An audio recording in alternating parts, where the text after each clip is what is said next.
Ang dami naman sasakyan dito. Ito, makapag-picture nga. Hoy, hoy, hoy! Anong ginagawa mo dito? Kuya, sandali lang nga. Magpipicture lang kasi ako ng sasakyan. Pang profile picture ba? Hoy, di kita pinapaintulutan magpa-picture dyan sa kotse ko. Tsaka, umusog-usog ka. Yung balat mo, ang gaspang, baka magasgasan yan. Di mo ba alam kung magkano yan? Pinili ko pa sa US yan. Grabe ka naman, kuya. Sa'yo pala tong sasakyan. Gusto ko lang sana mag-picture-picture ba? Kasi, pampalit ko sana ng profile picture. Alam mo, maraming sasakyan dyan. Pumili ka, yung pwede mong gasgasan. Yun o, yung mga kakarag-karag doon. Tsaka, sino ka ba? Kuya, ako nga pala si Jay. Jay? Galing ko Mindanao. Galing ka Mindanao. Tatawagan ko ay guard. Labang guard? Bakit nakapasok? Paano ka nakapasok dito? Kuya, open for... Hindi naman exclusive tong lugar na to, kaya pwede naman akong pumasok dito. Kita ko nga, kuya, ang dami nakapark ng mga kotse, oh. Ang gagara, no? Oo nga eh. Siguro, kaya ka pinapasok ng guard, akala magdi-deliver ka ng tubig. O nung gasol. O lalamove. Grabe ka naman sa mag-deliver ng gasol, kuya. Tignan mo yung cellphone mo na ginagamit mo pang picture dito sa mag-aaraong sasakyan. Is-touch pa yata yan eh. Grabe naman po kayo, kuya. Parang sumusobra na po kayo. Alam nyo, kanina, kala ko binibiro nyo lang po ako eh. Pero parang personal na po talaga yung pang-insulto po ninyo. Oo, pinay-personal na kita.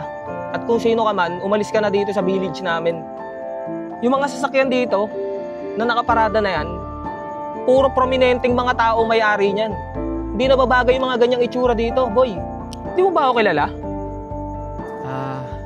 Pasensya na po, sir. Hindi po, sir eh. Bakit, sir? Sikat po ba kayo? Artista po ba kayo, sir? Anak ako ng mayor. Anak ako ni Mayor Kilatan. Di mo ba ako kilala? Kilatan? Pwede kitang ipakulong. Pwede kitang pakasuhan kahit wala kang kaso. Anak po kayo ni Mayor Kilatan? Oo. Di makulob? Sir, pasensya na po talaga, sir ah. Namanghalan po talaga ako sa kotse, sir eh. Dapat lang. Maganda eh. Ano bang hinihintay mo? Malis ka na dito, boy. Sige na. Sige po. Huwag mo nang hintay. Tadyaan pa kita dyan.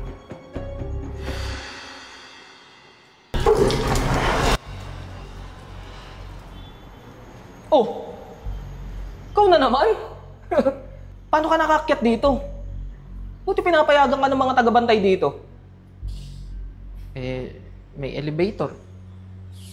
Buti alam mo kung paano gamitin to. Grabe naman po kayo, sir. Syempre naman po. Napaka-basic lang naman gamitin yan eh. Sagot-sagot ka pa. Bigwasan kita dyan. Ska! Alis dyan! Saan ba yun?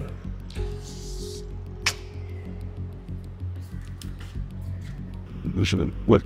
Tunga yata yun. What? That, not.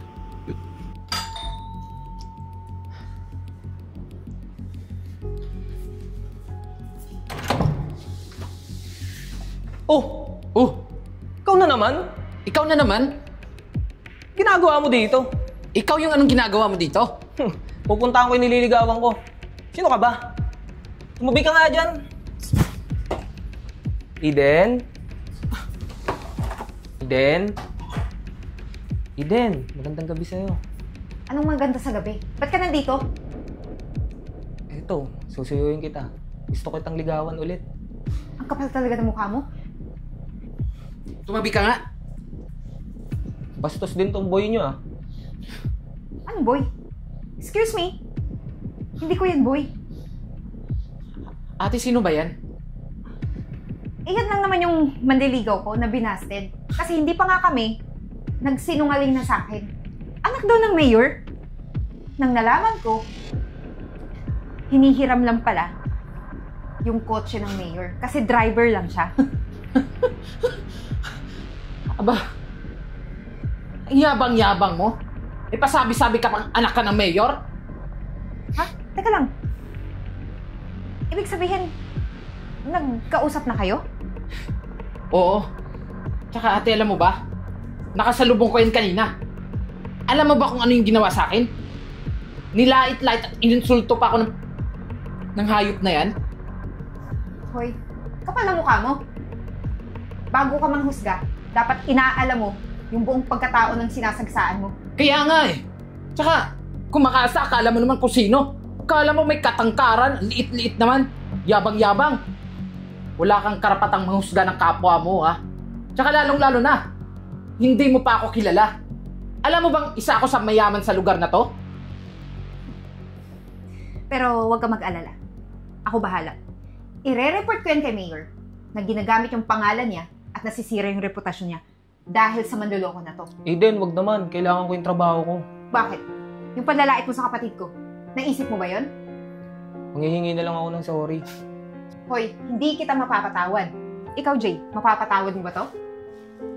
Tingin mo ate, mapapatawad ko yan pagkatapos ng panlalait at pang-insulto ng ginawa niya sa akin? Pasensya na, tol. Pasensya. Papakainin pa kitang kamao ko eh. Makikita mo si Manny Pacquiao sa panaginip mo. O, sige na. Alam mo nang gagawin natin. Alam mo na yung gagawin mo, ate. G? Sige na. Yan. Doon na! Basta ko lang! Yan! Lumayas ka sa bahay ko! Diyan ka na babagay. Ate naman, ikaw naman kasi kung sino-sino na lang lalaki pinapatulan mo. Inakita mo ba yung lalaki yun? Ang yabang-yabang, akala mo naman kung sino. Hindi ko naman yung sinagot. Kaya nga binasted ko, di ba? Pero, believe din ako sa'yo ate ha. Sa mukhang mong yan, juicy ka pa. Of course, no? Dapat may standard din tayo kahit ganito yung itsura. Tawa-tawa ka, kala mo naman may jowa. Sige ate. Sige na, pagluto mo na lang ako ng pagkain. Nagutom ako sa panglalait ng lalaking yun. Wow! Plus kinain ko na yung pang-iinsulto niya sa akin eh. Sige na. Ako pa talaga inutusan ate ako.